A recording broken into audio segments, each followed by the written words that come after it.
हम लोग किशोर दा के गाने गा रहे थे, लेकिन उनकी बातें, उनकी उनकी शख्सियत के बारे में ना ना सुने ना समझे तो शायद ये शाम अधूरी रह जाएगी। तो इसके लिए Gaurav Sharma ji, he is with us, we are very very grateful that he took some time, and let me just give a small introduction, though he's very humble. So he would just want to be addressed as an admirer of R.D. Burman and Kishore Kumar, but he's a very, very knowledgeable person, a very great curator of programs, and he has authored 2 books on R.D. Burman, made movies with Brahmanandji on R.D. Burman sir, and an ardent admirer of Kishore Da. So over to you, Gaurav ji. Hi, how are you? Hi, good evening, everyone. Thank you, Anila ji. It's a pleasure to be here. Uh, I think I'm really very happy to come back again. I think it's almost after a month. हम लोग RD के birthday पे सब इकट्ठे हुए थे और I'm so happy to see how music verandas has grown over the coming months and so on. It's amazing. I mean, बच्चों के साथ जो आप लोग काम कर रहे हैं, I mean, that's amazing, very inspiring. So great. So Gaurav ji, he's an engineer, a management professional, and a great combination that he's a music lover, you know. So first, I would like to understand your journey as a music lover. थोड़ा सा आप बताइए इस बारे में. नहीं, I think हमारे generation के ज्यादातर जो लोग हैं, I think consciously or unconsciously we have all grown up with R.D. Burman and Kishore Kumar's music.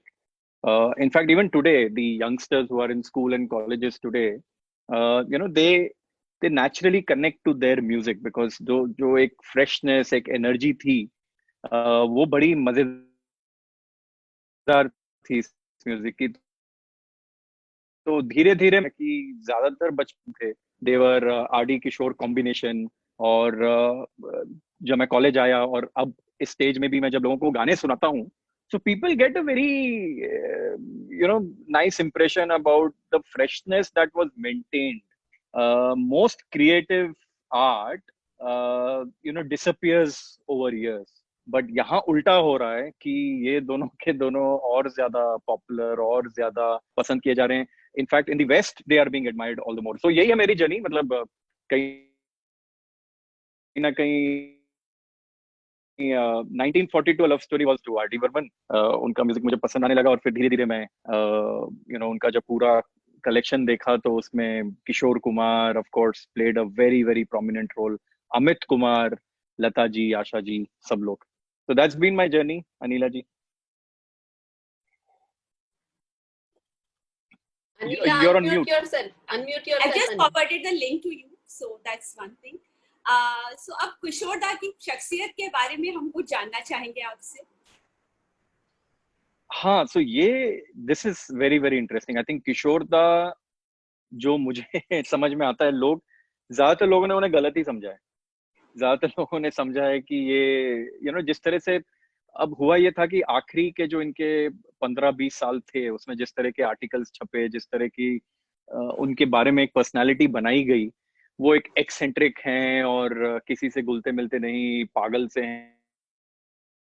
हैं वगैरह. So I think that is all rubbish. And the beauty about Kishore Das personality from whatever I know, जो मैं उनके जानने वालों से मिला और जिस तरह की मैंने रिसर्च की, बुक्स और आर्टिकल्स पढ़े, उस जमाने के आर्टिकल्स पढ़े जब from 1950s onwards. So I realized Kishore Da was very honest about his personality. You asked me about what was his personality. He was very honest about it. तो कहने का मतलब ये है कि उन्होंने अपने हर इंटरव्यू में ये बात साफ किया है कि उनके दिल की बात क्या है, वो सोचते क्या है, वो कहना क्या चाह रहे हैं. और I'll give you 2-3 examples. For example, he was somebody who used to carry his weather with him.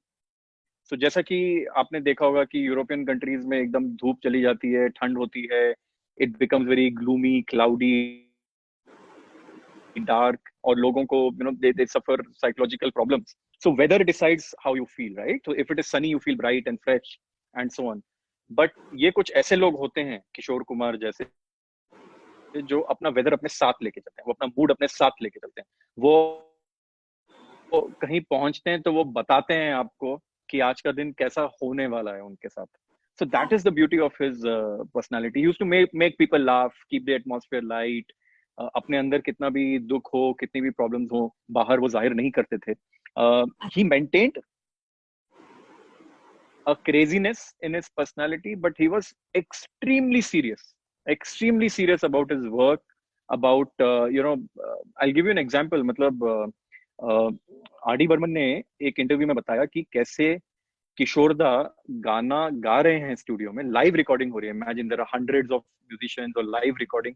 एक छोटी गलती हुई, पूरा फिर से टेक करना पड़ता था, घंटों लग जाते थे कई बार. किशोर दा माइक पे गाते थे, ही यूज्ड टू सिंग अ मुखड़ा. उसके बाद बीच में जो इंटरल्यूड म्यूजिक आया, म्यूजिक के दौरान वो घूम के किसी से बात कर रहे हैं, किसी म्यूजिशियन से या किसी से, माइक बंद है, वो बात कर रहे हैं. और जैसे ही म्यूजिक खत्म हुआ, he turns on the mike and start singing. So ये नया गाना जो रिकॉर्डिंग हो रही है, तो अब वो कितना उन्होंने पीछे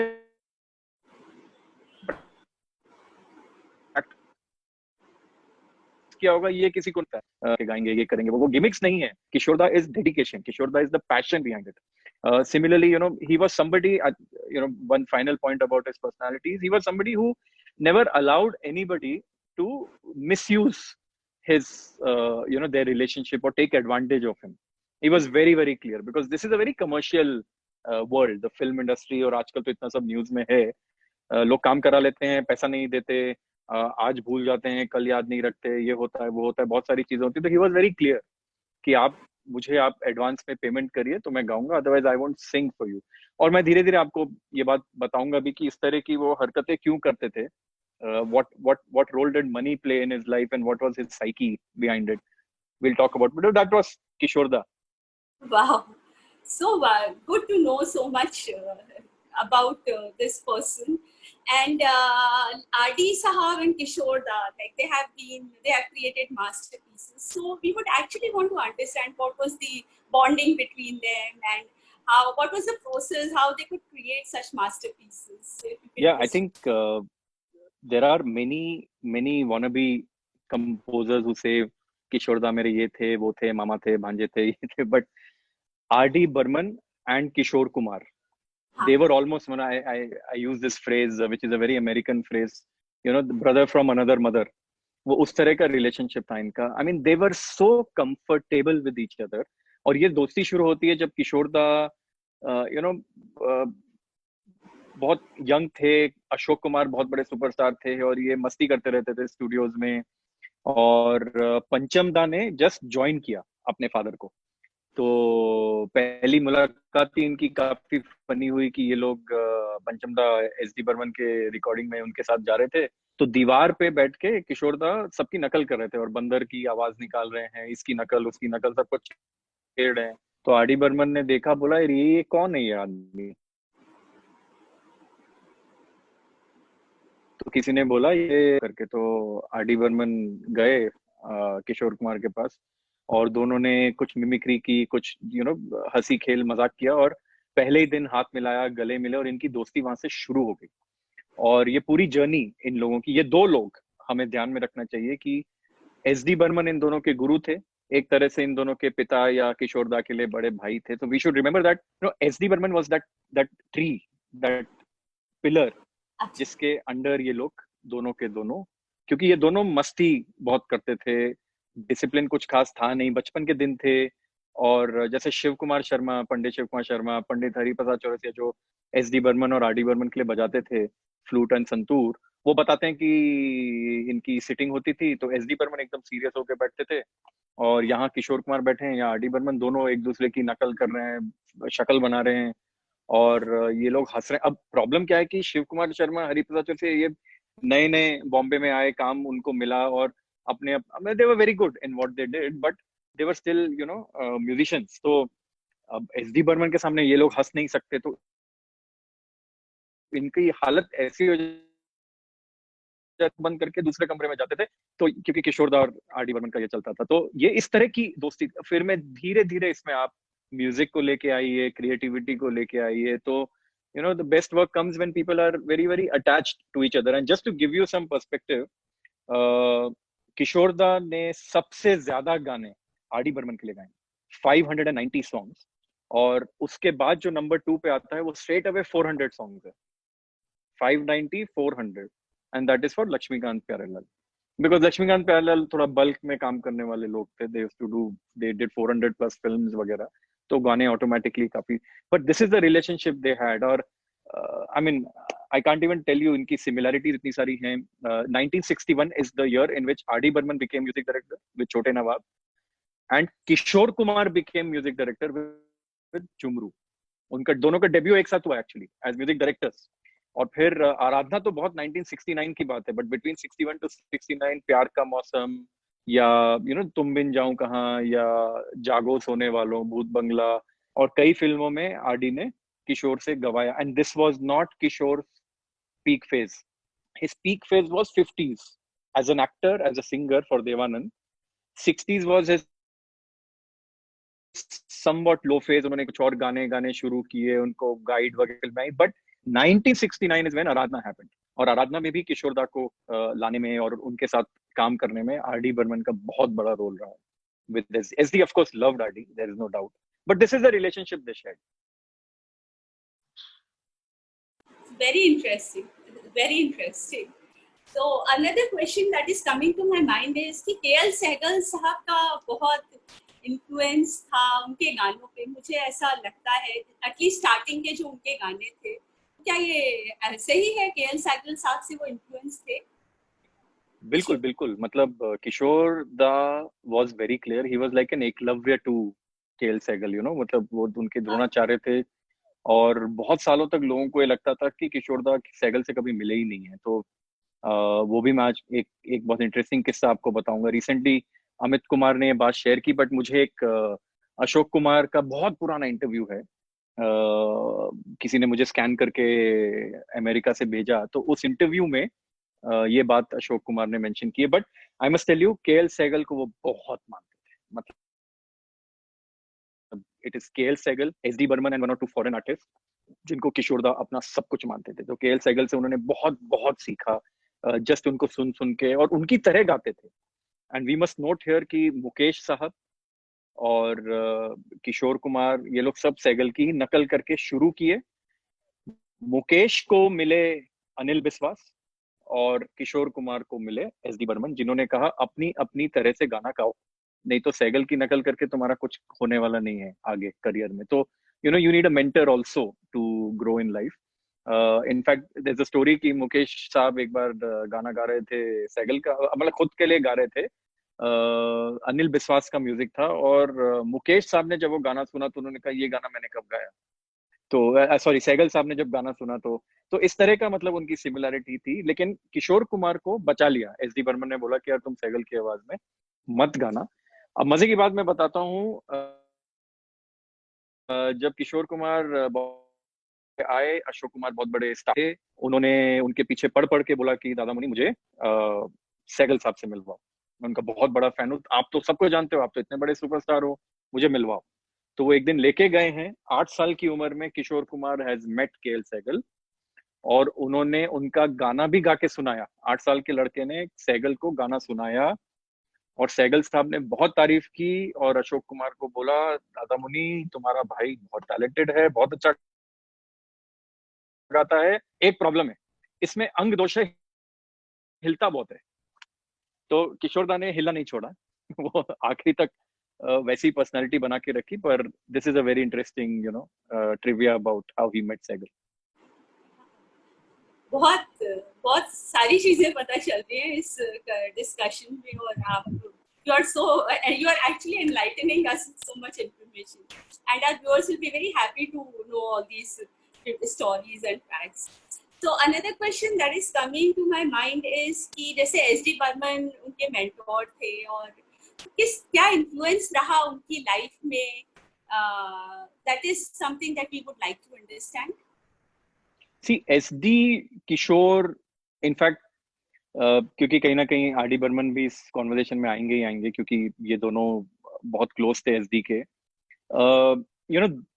दुनिया में 2 रिलेशनशिप्स होते हैं जिसमें आपसे आगे अगर कोई निकल जाए तो आपको दुख नहीं होता, और वो होता है जब आप एक फादर होते हैं और जब आप एक गुरु होते हैं। तो S D Burman was a father to R D and he was a guru to Kishore Kumar. और ये एक बहुत किस्मत की बात होती है कि आपको गुरु मिले और आप उस गुरु को अपनी लाइफ में मेंटेन करके रखें। तो वो भक्ति भी थी किशोरदा में। You know their relationship was, in fact let me tell you, it is world famous कि खेमचंद प्रकाश जी ने डेब्यू सॉन्ग दिया किशोर कुमार को with Lata ji. You know it was a very interesting song, ये कौन आया जिद्दी करके एक फिल्म थी। पर उससे भी पहले एस डी बर्मन ने अपनी डेब्यू फिल्म में किशोर कुमार से गाना गवाया हुआ है, जो ज्यादा मतलब ना वो फेमस हुआ ना उसमें ज्यादा उन्होंने क्रेडिट वगैरह दिया, बट एज अ सोलो और एज अ डुएट पहली बार खेमचंद प्रकाश ने ही। तो एस डी बर्मन ने उनके डेब्यू से पहले ही इनका रिलेशनशिप था। और यू नो मैं कहूंगा कि अब जैसे इनकी कहानियां भी बहुत हैं। अब जैसे किशोर कुमार ने एस डी के लिए बहुत सारे गाने गाए, बट बीच में ऐसा भी फेज आया जब किशोरदा ने बहुत फिल्मों में एक्टिंग करनी शुरू की। So by the way, I don't know if people understand this aspect about him कि 1955 में he was the busiest actor in the film industry, more than Dilip Kumar, Raj Kapoor, and you know all of these people, Dilip, Devanand Saab. Between 1955 and 1958, 3 years, he had 8 Silver Jubilee hits and 3 Golden Jubilee hits as an actor. He was the busiest actor. और फिर उनका एक phase आया, वो production में भी गए और दूर गगन की छाव में फिल्म नहीं चली वगैरह, तो उनको वापस सिंगिंग में आना पड़ा। तो ये जो फेज था, इसका एक बहुत इंटरेस्टिंग किस्सा है कि एस डी बर्मन को बहुत मानते थे, पर you know he was running from studio to studio doing acting. तो एस डी बर्मन ने उनको फोन किया, बोला किशोर मेरे पास बहुत अच्छा गाना है तुम्हारे लिए, पर तुम्हारे पास टाइम है नहीं, आओ कभी घर पे आओ, एक काम करते हैं कभी खाने पे आओ। तो उन्होंने किशोरदा को बहुत घर पे बुला के खाना खिलाया, रसगुल्ला खिलाया, बंगाली फूड सब हुआ। उसके बाद किशोरदा ने कहा बहुत हो गया, अब मैं बढ़िया है जाता हूँ, मेरा काम है। वो जाने लगे तो किशोर एस डी बर्मन ने भाग के दरवाजा बंद कर दिया, ऊपर वो लगा दिया कि अब तुम कहीं नहीं जा सकते जब तक तुम मेरा गाना रिहर्स करके रिकॉर्डिंग की डेट मुझे नहीं देते। तो मतलब इस तरह से इन लोगों का एक रिलेशन। और आर डी बर्मन सर पकड़ के बैठे रहते थे कि यार ये दोनों कर क्या रहे हैं। या आर डी बर्मन ने ही एक स्टोरी सुनाई है कि एक बार गैम्बलर फिल्म का प्रीमियर था और सबसे फ्रंट रो में ये लोग बैठे हुए थे, प्रीमियर शो है, हाउसफुल है और फिल्म शुरू होने वाली है। हाँ। और किशोर कुमार का अगले दिन रिकॉर्डिंग है एस डी बर्मन के साथ, और किशोर कुमार ने ऐसे ही कान में एस डी बर्मन को बोला, और इधर आर डी बैठे इधर किशोर बीच में एस डी। तो किशोरदा ने बोला कि दादा मेरे को थोड़ा ठंड लग रहा है, गले में कुछ हो रहा है, एसी थोड़ा ठंडा है। तो एस डी बर्मन एकदम फिल्म के बीच में या जस्ट शुरू होने से पहले खड़े हो गए। उनका मैनेजर मैनेजर कहाँ है, मैनेजर इस थिएटर का, एसी बंद करो, किशोर का गला खराब हो रहा है एसी। तो आर डी बर्मन बोले बाबा बैठ जाओ, ये क्या कर रहे हो यार। एंड ही सेड नहीं तो रुक, अभी देख मजा आएगा। And he called the manager and he switched off the AC. और इस तरह से मतलब उन्होंने किशोर दा के लिए कि इसकी गला इस वगैरह। तो इस तरह की काफी लोगों की स्टोरीज हैं। Very interesting, very interesting. Gaurav ji, उन्होंने अमिताभ बच्चन के लिए और कपूर के लिए, देवानंद जी के लिए, राजेश खन्ना के लिए, जिनके लिए भी गाने गाए, ऐसा लगता है कि एक्चुअली वो उन्हीं के लिए गाने गा रहे हैं, है ना? तो उनका ये क्या कनेक्शन था एक्टर्स से? That is something that I am really interested. See that I would be very honest कि आई फील कि इंडिया में जो प्लेबैक सिंगिंग का आर्ट है या साइंस है, जो this is very difficult, because playback singing अगर आप इंग्लिश डिक्शनरी में पढ़ेंगे ना, तो playback singing as a concept उसमें डिक्शनरी में भी they mention Indian film industry, क्योंकि प्लेबैक सिंगिंग कहीं पूरे वर्ल्ड में नहीं है, वो इंडिया में है, हिंदी फिल्मों से शुरू हुआ है। It has never happened anywhere else. So this is very unique where the actor is not singing, somebody else is singing. So of course ये आर्ट मैं कहूंगा कि इसको सबसे पहले बहुत प्रोमिनेंट तरीके से लेके आए थे Mohammed Rafi. Of course we all know that, चाहे वो जॉनी वॉकर के लिए गाएं या सुनील दत्त के लिए गाएं, एकदम अलग voice. But Kishore Kumar, while Mohammed Rafi was there, Kishore Kumar एक अलग एनर्जी लेके आए, एक यूनिक आवाज जो एकदम इनसे अलग थी, और ऐसी आवाज जो फिल्म हीरो पे बैठती हो अच्छे से, बड़े आराम से। मतलब that is a very very big contribution of Kishore Kumar. In fact I give you one example. You said Amitabh Bachchan के लिए वो गाते हैं, तो लगता है कि see if you notice, Amitabh Bachchan started his career with you know some kind of offbeat films also, like Rishikesh Mukherjee की फिल्में वो करते थे, या इस तरह की बहुत ही it was not that angry young man commercial blockbusters, but it is the same Kishore Kumar who has sung तेरे मेरे मिलन किए रहना, जो एक बहुत ही गंभीर कैरेक्टर के लिए, जितना अच्छा एक्टर अमिताभ बच्चन है उतना अच्छा सिंगर पीछे से गा भी रहा है, बड़ा गंभीर सा गाना। और वही सिंगर बाद में इंतहा हो गई, या इस जितने भी ये खई के पान बनारस वाला, which is a completely commercial singing, same Kishore Kumar ने सेम एक्टर की वैरायटी ऑफ रोल्स में गाना गाया। Now that itself is a very very big contribution of Kishore Kumar to playback singing. But I must mention here to you again another information ki he has sung maximum songs for Rajesh Khanna, around 245, followed by Jitendra, जिनके लिए उन्होंने 202 गाने गाए हैं। Unfortunately 80s में भी गाए, जो बड़े ही मतलब that was the worst phase of film music, जब ये लोग वो रीमेक्स बनते थे साउथ की फिल्मों के, और बड़ा ही मतलब जो भी है, but followed by Amitabh Bachchan 131 songs, and then the next is Devanand, which is 119 songs. So these are the top 4 actors that but Rajesh Khanna, Kishore Kumar, that's a beautiful combination. Very interesting. Thanks. Deepak, isn't it? मैं बहुत ही मजा आ रहा है सुन के, और ये information मुझे पता ही नहीं था, बीइंग एडमायरर ऑफ किशोर दा। कभी इन बातों में मैंने कभी गए नहीं था मैं, but it's really amazing to know the facts. बहुत बड़ी बात है ये सब, बहुत बढ़िया। Thank you. Thank you.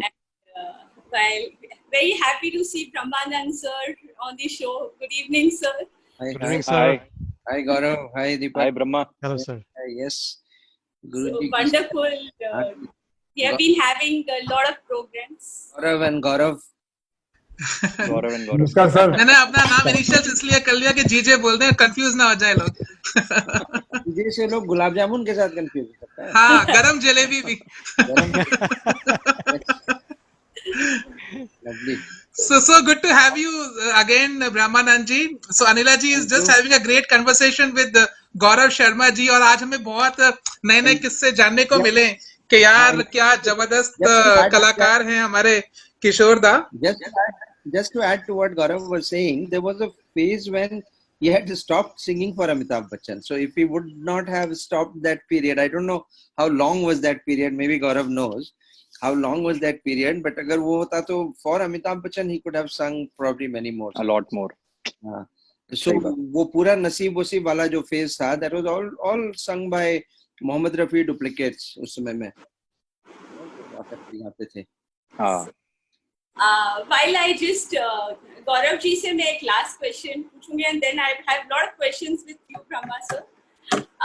Gaurav ji, what आप इतना इंस्पायर कैसे हैं किशोर दा से, and which are your favorite numbers of किशोर दा?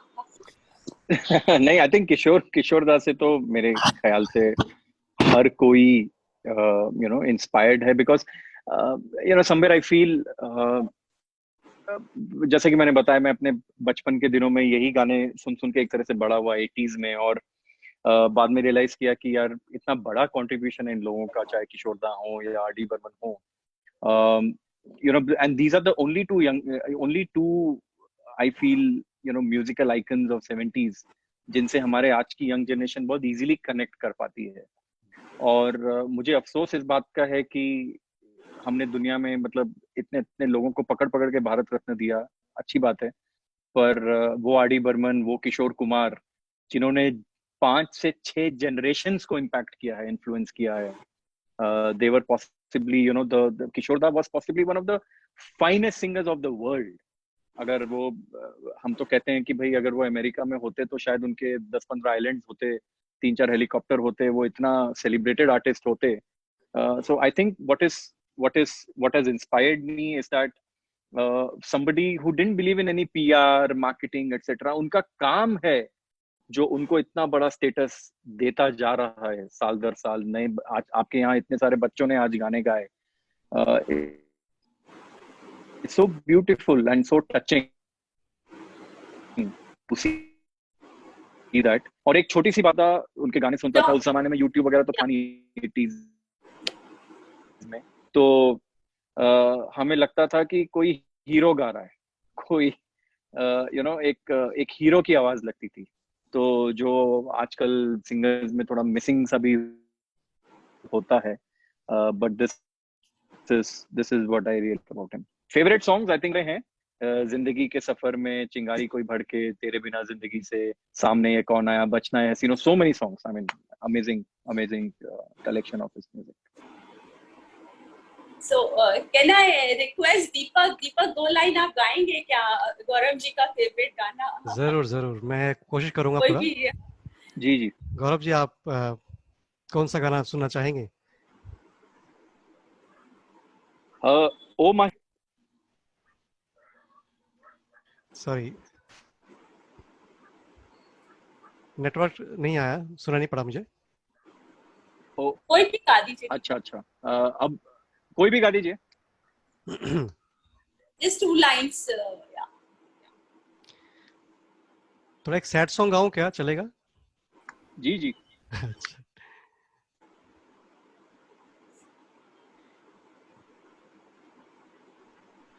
जिंदगी का सफर है ये कैसा सफर, कोई समझा नहीं, कोई जाना नहीं, है ये कैसी डगर, चलते हैं सब मगर, कोई समझा नहीं, कोई जाना नहीं.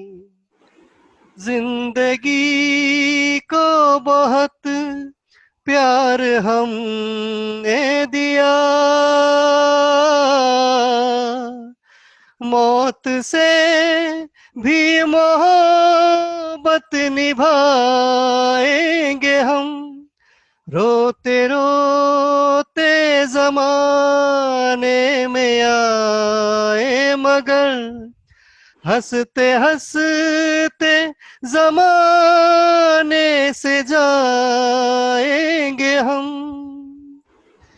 जाएंगे पर किधर है किसे ये खबर, कोई समझा नहीं, कोई जाना नहीं. Thank you so much. Wow. Thank you. Thank you so much, Deepak. And Beautiful. hope Gaurav ji you enjoyed the song. So I would like to Lovely. welcome Ramanand ji. Yeah, sure. आप कुछ बोल रहे हैं गौरव जी? नहीं, I was just saying lovely singing. So I would like to welcome Ramanand ji, and I would like to introduce and read his profile, mega profile. So अब Anila introduce किया. अच्छा, ये Ramanand ji is दूसरों saying के लिए. speaks passionately about music, cinema, literature, entrepreneurship, excellence, innovation, communication, and emotional intelligence in our daily lives, and especially about how to manage change, which today are only too relevant. So, he is a Rex Karmavir Chakra awardee, a UN-driven international award for bringing about positivity, and a national award-winning filmmaker, author, and speaker, known for making award-winning feature films and feature documentaries on subjects like R.D. Burman, Jagjit Singh, human trafficking, and child labor. Most of his prominent films enjoy an incredibly high IMDb rating, and his films have been featured at various international platforms. So we are very happy and we are very honored to welcome Ramanand ji to our show, and especially a big gratitude for always encouraging Music Veranda. Thank you, sir. So I would now like to direct this conversation. जैसे गौरव जी ने तो हमको काफी उनके बारे में बताया, उनकी शख्सियत के बारे में बताया, और काफी उनके स्टोरीज भी बताई, किस्से भी बताए. I would like to understand from you the like जो insights और inspirations हमको किशोर कुमार जी से मिल सकती है आने वाली जनरेशन के लिए, या हमारी अपनी निजी जिंदगी में इसको हम कैसे लागू कर सकते हैं. So over to you, sir. मुझे तो बस हैरानी होती है और ताज्जुब होता है। एक ऐसा आदमी जो कोई फॉर्मल ट्रेनिंग नहीं है बट गाने का शौकीन है, wanted to come to Bombay just to meet his icon, which was Kundanlal Sehgal. You know, his idea was not to act in film. Ashok Kumar tried to push him in, and he tried his best to get out of it. And there are hundreds of stories about what all he did to get out of it. मतलब it's remarkable कि कोई लोग बॉलीवुड में आना चाहते हैं, Indian film industry में। ये बंदा था जिसको चांस मिलते जाता था, and he was so good, he was excellent, he was being lapped up, and so ना करते करते he did 100+ films, I think. Around the time he always wanted to sing, and I was shocked to hear one story that Asha Bhosle narrated recently. I don't know if Gaurav mentioned that story. Gaurav? No, I didn't. Okay. I didn't mention. So it was remarkable that. So Asha Bhosle tells it very interestingly कि खेमचंद प्रकाश का sound recordist robin Chatterjee या कुछ हुआ करते थे।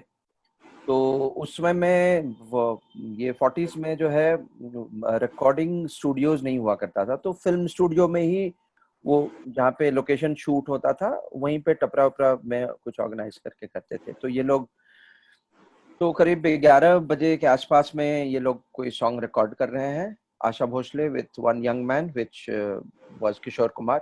वो बहुत अच्छे से बोलती है और मैं भी इसको बहुत अच्छे से बोलता हूँ, but today is Kishore Kumar day तो बोलना पड़ेगा Kishore Kumar. So but she says it कि मैं और एक नया लड़का जो रिकॉर्ड करने का चांस मिला था, एंड मुखड़ा गाया और रॉबिन ने रोक दिया।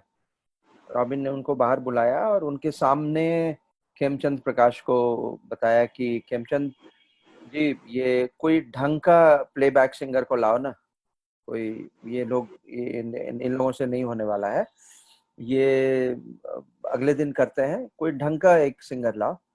And Asha ji says that I saw कि मुझे भी बहुत बुरा लग रहा था क्योंकि हमें गाना से निकाला जा रहा था और ये नए लड़के को भी निकाला जा रहा था, और हमारे पास उस समय में गाड़ी वाड़ी कुछ नहीं होता था, तो हम लोग किसी तरह से टैक्सी वैक्सी लेकर के 12 बजे रात को पहुंचे स्टेशन से ये लोग घर जाते थे। और उस समय में 12 बजे में गाड़ी बंद हो जाया करता था ट्रेन, और 3 बजे से फिर शुरू होता था। तो शी सेड कि हम जब तक में पहुंचे तो लास्ट गाड़ी निकल गई थी, तो 3 घंटा हमने स्टेशन पे गुजारा प्लेटफॉर्म पे, और वो 3 घंटे में डेढ़ घंटा मतलब 1-1.5 करीब बज गया था। एंड शी सेड दैट ये लड़के का चेहरा एकदम उतरा हुआ था, और मैंने उसको यही कहा कि तुमने गाया तो अच्छा, वो उन लोगों को समझ में नहीं आया, but don't bother about it. तो Kishore Kumar he suddenly picked up and he said कि अच्छा आप कहती हैं कि अच्छा गाया, तो फिर तो मैं इसको मजा चखाऊंगा।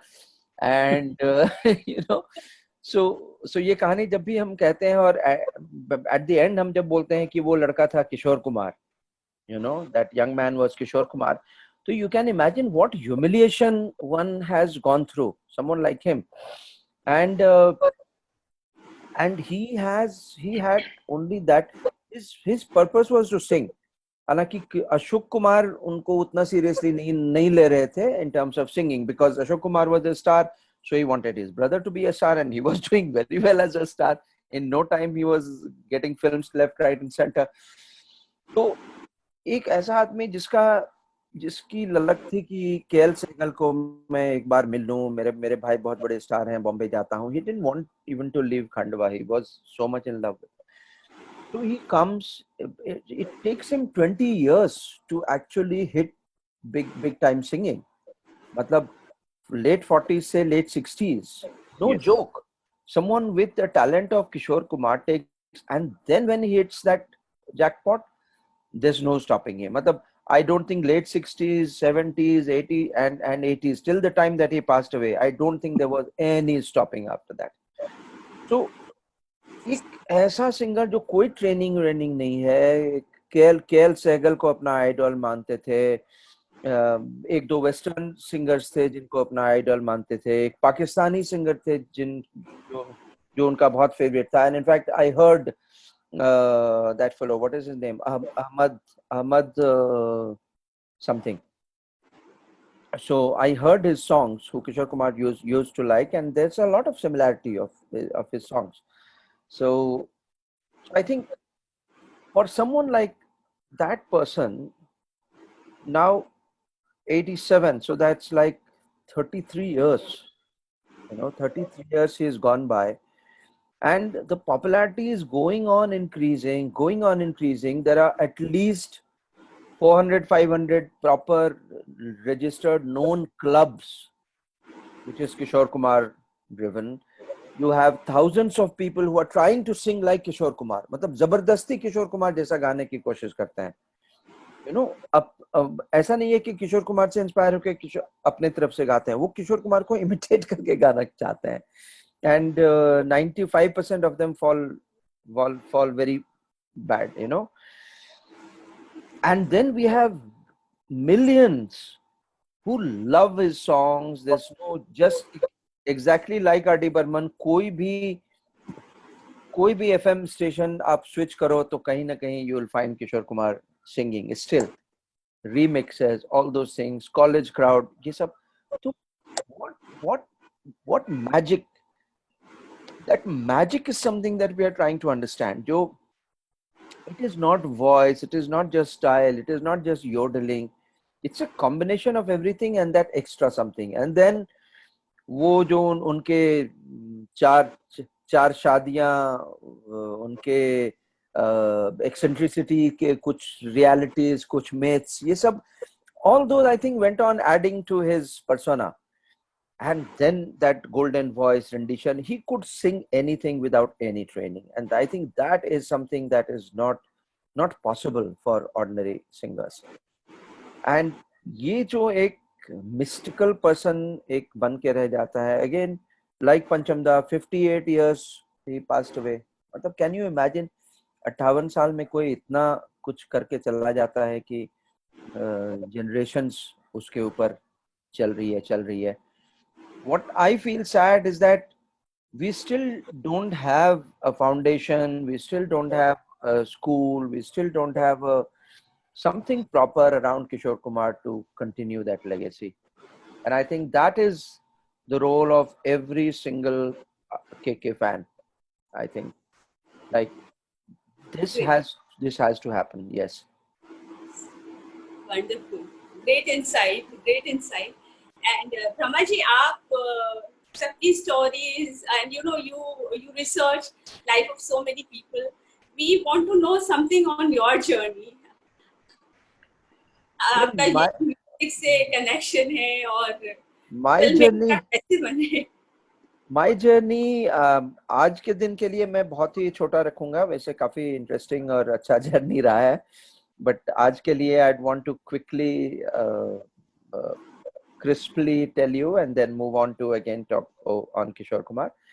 But my journey is vis-a-vis with Kishore Kumar, I think, in terms of conceptual way, was again 70s when I would hear Radio Ceylon. So these names would be very common: Rajesh Khanna, R.D. Burman, Kishore Kumar, Amin Sayani. All these names would just intermix with each other, and I became a Kishore Kumar fan from that age. In the sense that I would like his songs. I would like the soulfulness of it, rather than I like the Deepak just now said, can I sing a sad song? At the age of 11, 12, I used to sing Mera Jeevan Kora Kagaz, So like very strange कि मतलब उतना दुखी गाना, मगर वो ये इनके दुखी गाने भी गाओ तो आप खुश हो जाओगे. इनमें वो जादू है. You sing his sad song and you feel good. There is something beautiful about it. There's something soulful about it. And I think that I would love his fun songs. And this is one amazing quality that, again, someone like Kishore Kumar had, that he could sing the craziest of Bum Chiki song and the most soulful and the most sad and the most complicated of songs.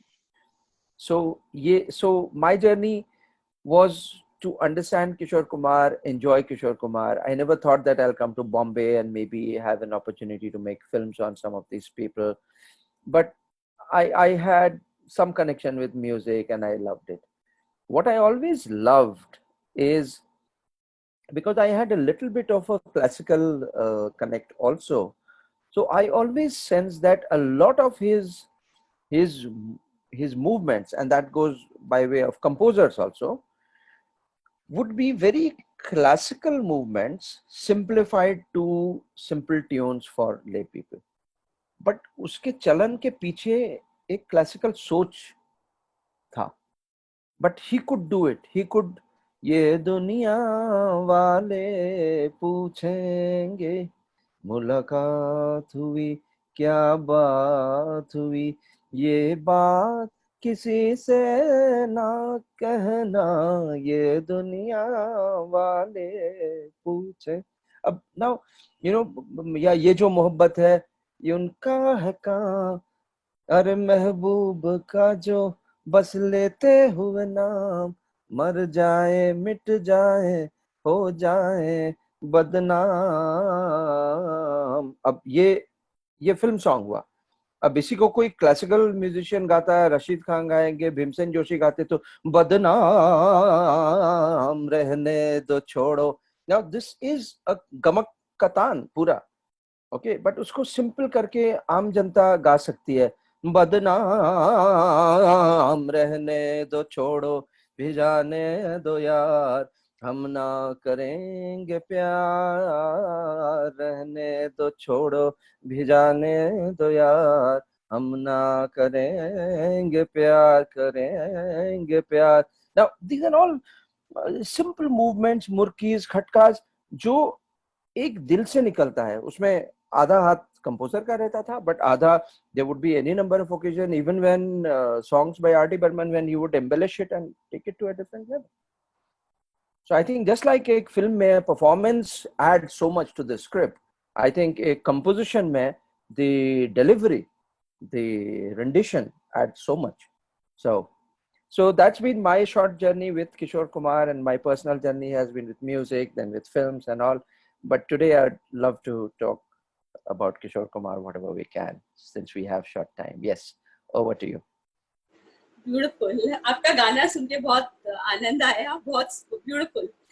और one question that I would like to ask is कि क्या हम इस legacy को आगे ले जाने के लिए हमें क्या करना चाहिए, किशोर दा की लेगेसी को. तो all the generations they like Kishore da song so much, but this should continue. So like करना एक चीज है और उसको सीरियसली आगे बढ़ाना एक अलग चीज है. And I think that needs seriousness with everyone. So there needs to be somebody who needs to take that step forward, create some kind of a foundation. Ideally, it should have or could have been done by people like Amit Kumar and Sumit Kumar and people like that. They are the most deserving people, being family, to start a foundation. वो foundation में तरह तरह की चीजें होनी चाहिए. You know, like Gaurav and I have spoken about this very often, that you go abroad and you see how much attention and reverence is given to legendary musicians and composers by way of some kind of a small museum, some kind of a, you know, heritage space, जहाँ पे वो उनके बारे में हम देख सकते हैं. आज अटल बिहारी वाजपेयी के ऊपर हमने एक म्यूजियम देखा है, यहाँ पे बॉम्बे में बना है. It's mind blowing. Okay, his journey, what so there are these new technology. There are his simulated images. You know, you can play Kaun Banega Crorepati with Vajpayee and things like that. Now there are so much that is happening. Technology आज मतलब एक अलग ही level पे आ गया है, जहाँ पे so much fun can happen in terms of, and fans की कमी नहीं है. Fans मतलब if you have you know, someone wanting to sing Kishore Kumar songs and uh, get into 10 of those qualities that he had, and there's a competition or something. So I think legacy बनाने के लिए एक group of people को आना चाहिए forward to create that kind of a foundation. There should be books, there should be films, there should be competitions, there should be lots of things that can be brainstormed and designed. I think there should be at least 20 things that should be going in the name of Kishore Kumar, and there should be someone driving it without any greed for money and without any greed for name and fame. It should be done for Kishore Kumar and not for कि देखो मैंने किया है. So this is how for me legacy रहता है, and नहीं तो धीरे धीरे लोग भूलेंगे. It's surprising that people are not letting go of Kishore Kumar from their mind, and that spells very well. But this will not survive for 100 years, 150 years अगर कुछ हम करते नहीं है तो. So हमारी responsibility है, हमारे generation की responsibility है कि कुछ हम करें. I think. Very nice. Yes, true, very true. And I think we all need to do something. हम हर जन को ये सोचना पड़ेगा. जो भी म्यूजिक लवर अपने को बोलता है, उसकी बहुत बड़ी रिस्पॉन्सिबिलिटी है कि ये किशोर दा का जो भी मतलब आगे कैसे पहुंचाए. This is a very big thing. Gaurav ji, आप कुछ ऐड करना चाहेंगे इसमें? जी हाँ, नहीं, आई थिंक मैं तो बस ब्रह्मा को सुन रहा था कि इतनी बढ़िया पर्सपेक्टिव जो ब्रह्मा ने दी. यू नो, हमारे यंगस्टर्स के लिए इसमें बहुत बहुत कुछ है सीखने के लिए, because you know we get dejected very easily nowadays. We feel कि थोड़ा भी स्ट्रगल किया तो दुख होने लगता है कि यार और क्या करें जिंदगी में. But this is a very big lesson. Kishore da, जिनकी हमें सिर्फ ये याद आता है कि वो मस्ती करते हैं, यू नो, सर के बल खड़े हो जाते हैं वगैरह. He was one person who struggled for 20 years in a way, in personal as well as professional life. और this also shaped his personality big time, जो एकदम शुरू में I hinted towards this. जैसा कि ब्रह्मा ने कहा कि यू नो अशोक कुमार ने उन्हें पुश किया कि आप एक्टिंग में जाइए, और उनकी सिंगिंग को सीरियसली नहीं लिया. उनका पूरा मन सिंगर बनने का ही था. और even as a reluctant actor, he was the busiest actor in mid 1950s. Yes. Yeah. Which is you know, as I was telling you people, ki 8 silver jubilee hits, 3 golden jubilee hits in 3 years, which is a great achievement as an actor of Kishore Kumar. But you know, शुरू के दिनों में इनकी जो खेमचंद प्रकाश की कहानी ब्रह्मा ने बताई, आशा जी ने बताई, you know, इनके साथ ऐसी चीजें हुई हैं कि ये अशोक कुमार के साथ गए हैं स्टूडियोज में और इन पे हंसा गया है. अशोक कुमार को बोला गया कि ये यार बहुत काला है, पतला है, अच्छा नहीं दिखता. और आप बिलीव नहीं करोगे, वही अशोक कुमार जिनके साथ जब ये पार्टी में होते थे तो लोग आके मिलते थे, फिर जब ये स्टूडियो से अपने घर जाते थे, बस स्टॉप पे खड़े होते थे किशोर कुमार, और वो देखते थे सामने से प्रोड्यूसर्स, एक्टर्स, फिल्म इंडस्ट्री के लोग फैंसी कार्स, महंगी गाड़ियों में इनके सामने से निकल जाते थे, और इनको देख के भी इग्नोर करते थे कि यार ये तो अशोक कुमार का भाई है. मतलब वो सोचते थे कि ये अशोक कुमार के नाम पे हमसे कुछ मांग लेगा वगैरह, यू नो.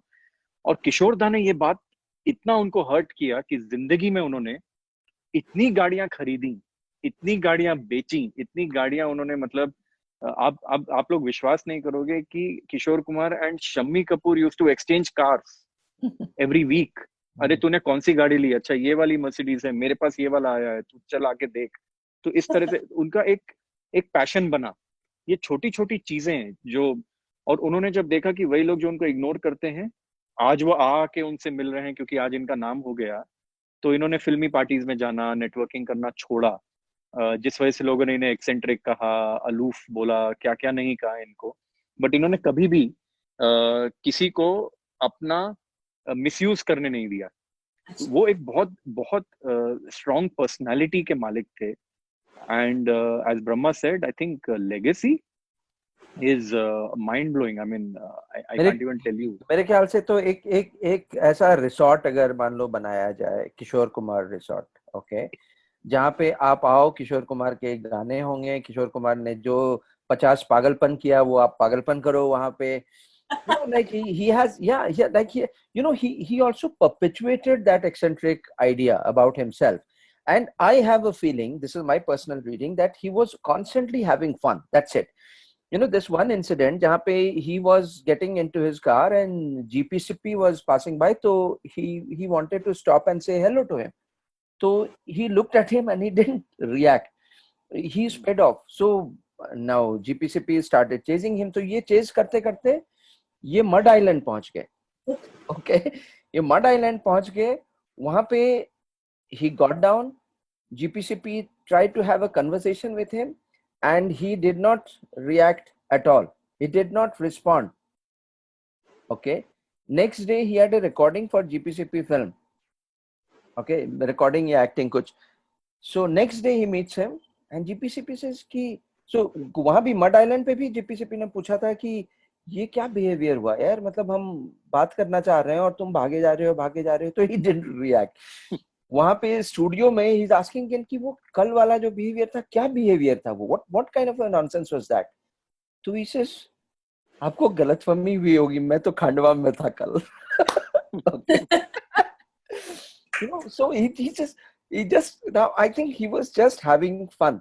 वो एक कोई जर्नलिस्ट जो आया था जिसको उन्होंने बोल दिया कि हाँ मेरे दोस्त हैं, ये पेड़, ये जगन्नाथ, ये शरद नाथ, ये फलाना नाथ, चिलाना नाथ है. I think he was just constantly having fun. There was some business guy, some salesman who had come to meet him in a three-piece suit in like 35-40 degrees Celsius heat, peak of heat. He was an interior designer. He was an interior designer. Very snobbish French कुछ उसका background था. हाँ, ये बताया था अभी incident कि नहीं बताया था? हाँ, नहीं मैंने बताया नहीं. ये नहीं बताया. तो बता दे.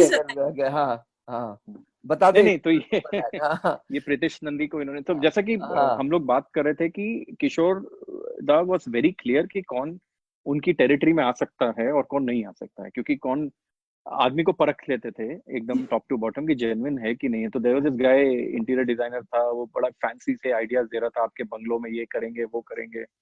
तो उन्होंने किशोर कुमार से पूछा, I think was a French guy और somebody who was very stylish, he was trying to upsell and वगैरह. तो किशोर दा से पूछा आपको किस तरह से घर चाहिए, मेरे ये आइडियाज हैं. तो किशोर दा बहुत देर तक सुनते रहे. उन्होंने कहा यार ये बंदा तो मेरे को नहीं जमने वाला, बड़ा आर्टिफिशियल सा है, मेरा घर खराब कर देगा.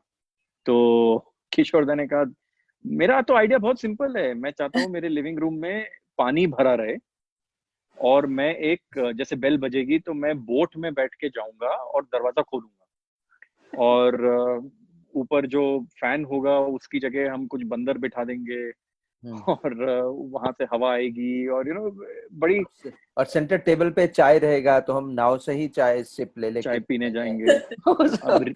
असली जानवरों को ऊपर हम लगाएंगे, वो बात करेंगे, स्केलेटन होना चाहिए उस तरह की. तो वो बंदा भागा.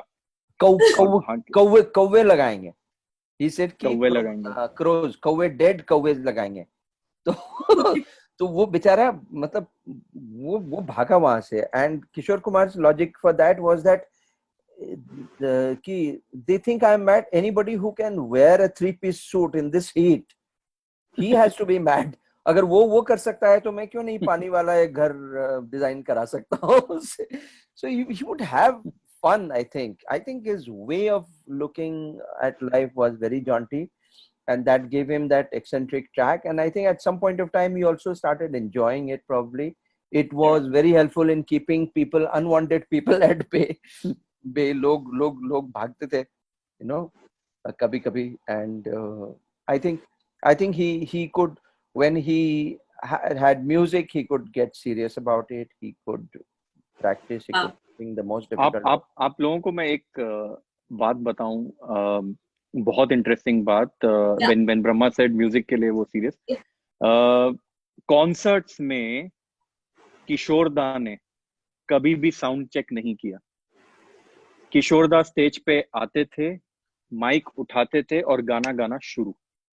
उन्होंने कभी साउंड चेक नहीं किया. ही डिडंट केयर कि ये माइक कैसा है, चल रहा है, क्योंकि हम देखते हैं ना 3-3 घंटा पहले आकर के सब लोग उसको करते हैं, तबले का ट्यूनिंग हो रहा है, ड्रम्स में यहाँ 4 माइक चाहिए, वहां चाहिए, सिंगर आके गा रहे हैं, कुछ नहीं.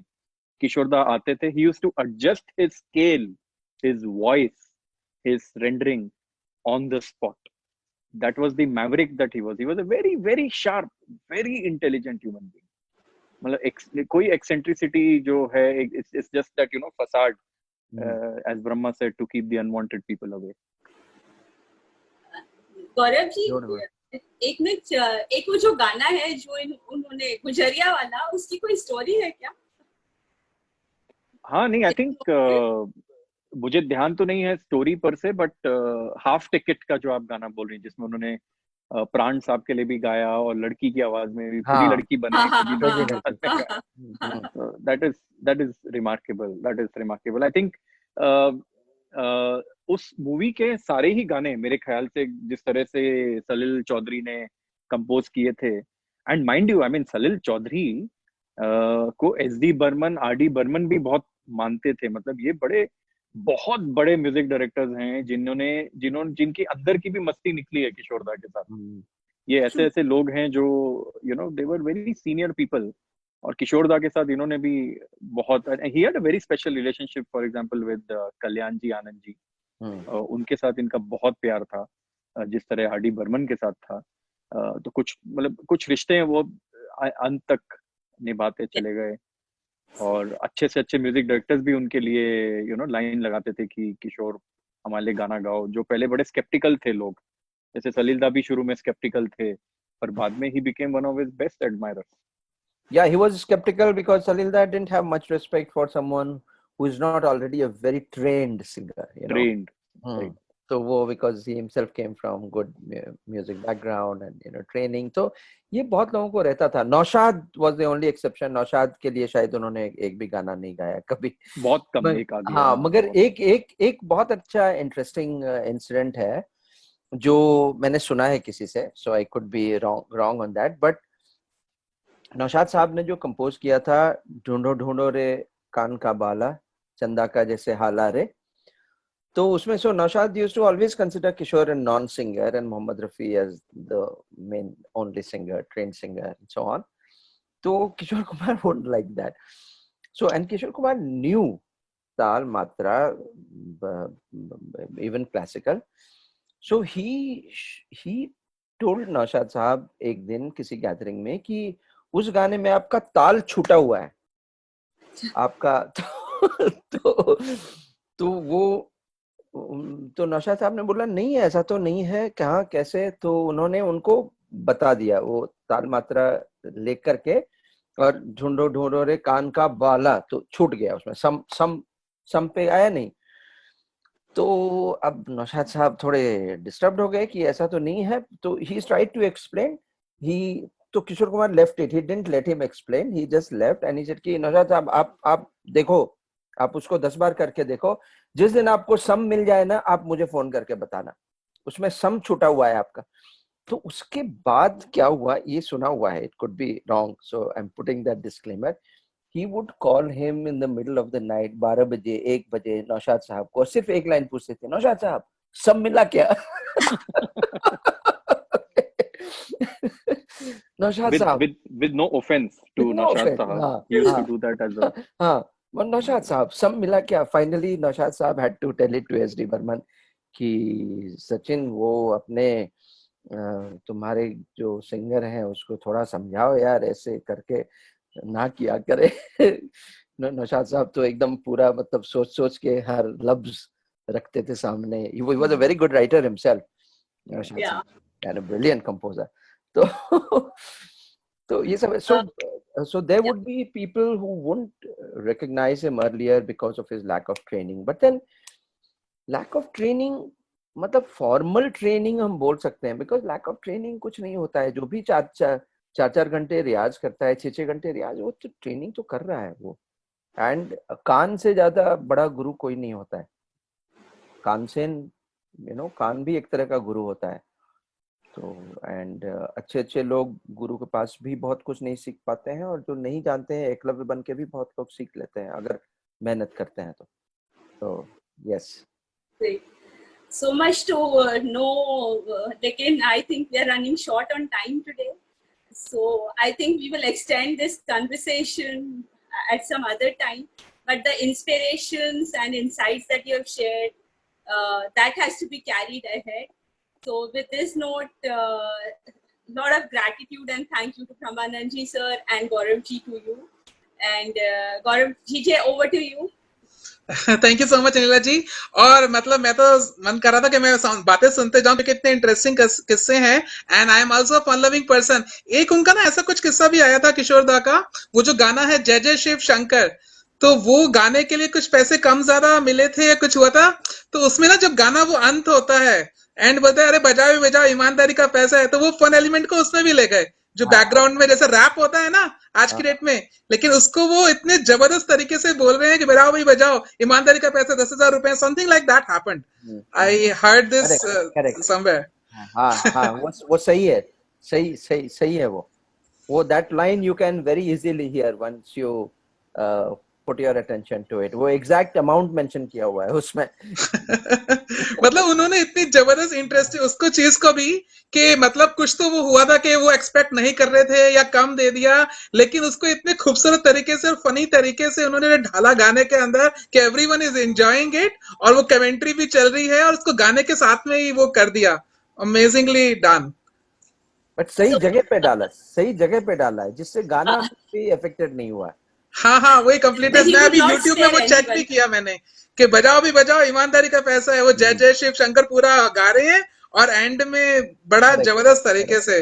सो thank you so much Brahmanand ji, Gaurav Sharma ji, इतना अच्छा लग रहा है और मेरे को ऐसा लगता है कि यार ये किससे अनएंडिंग है। तो होनी चाहिए। हाँ आपका प्लीज अपना फेवरेट सॉन्ग बताइए। मैंने तो गा दिया ना, 2 गाने गा दिए। सर वन मोर, दिल मांगे मोर, एक गाना और हो जाए। बहुत फेवरेट गाने सब हैं, कोई भी आपकी पसंद का। कम से कम तो 20 गाने निकल जाएंगे, जो कहना बड़ा मुश्किल होगा कौन सा ज्यादा फेवरेट गाना है। One of the songs that Deepak sang is my favorite song, जिंदगी का सफर। कुछ तो लोग कहेंगे is one of my favorite songs। या दुखी मन सुना था क्या? हाँ दुखी मन मेरा नहीं कुछ सुखी मन वाला अभी बताइए। हाई एनर्जी वाला, वो जो मेरे को फन एलिमेंट है ना उसमें, मतलब इतना जबरदस्त तरीके से करते हैं ना। हमारे यहाँ पर एक दिवाकर भाई हैं, वो उनका लड़के वाला जो गाना है ना, जो उसमें वो खुद ही लड़के की आवाज भी निकाल रहे हैं, लड़के की आवाज भी निकाल रहे हैं, तो वो इतने जबरदस्त तरीके से गाते हैं वो। कुछ तो लोग कहेंगे, सुना देता हूँ 2 लाइन। हाँ जी थैंक यू। कुछ तो लोग कहेंगे, लोगों का काम है कहना, छोड़ो बेकार की बातों में कहीं बीत न जाए रहना। कुछ तो लोग कहेंगे, लोगों का काम है कहना, वो बीत न जाए, बेकार की बातों में बीत न जाए रहना। वो बहुत डिफिकल्ट लाइन है, मतलब सिंपल लगता है मगर वो लाना बहुत लोग उसमें वो मिस हो जाता है। सही यहाँ पे। Good, thank you very much. I think it's always a delight. Gaurav ji भी 2 लाइन तो बनती है आज। हाँ जी गौरव जी। मुझसे मत गवाइए।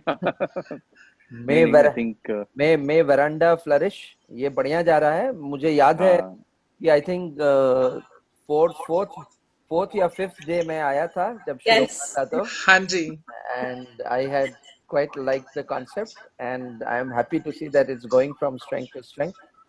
And great, lovely, amazing energy. Yes, and thank you so much. I'd like to share a few achievements of Veranda, sir. We on 22nd July we completed 22nd July, 12th July, 14th July, 12th July, 12th July, 12th July. 12th July we completed 100 days of Veranda. very good. Yeah, and we did not skip even a single session. क्या बात है। हमारा जो शाम का session है, और उस दिन हमने 3-4 लाइव प्रोग्राम्स किए थे, तो पूरे दिन में around 10,000 people viewed those programs. वाह, तो क्या बात है, lovely. And thank you, all your wishes are coming to your help.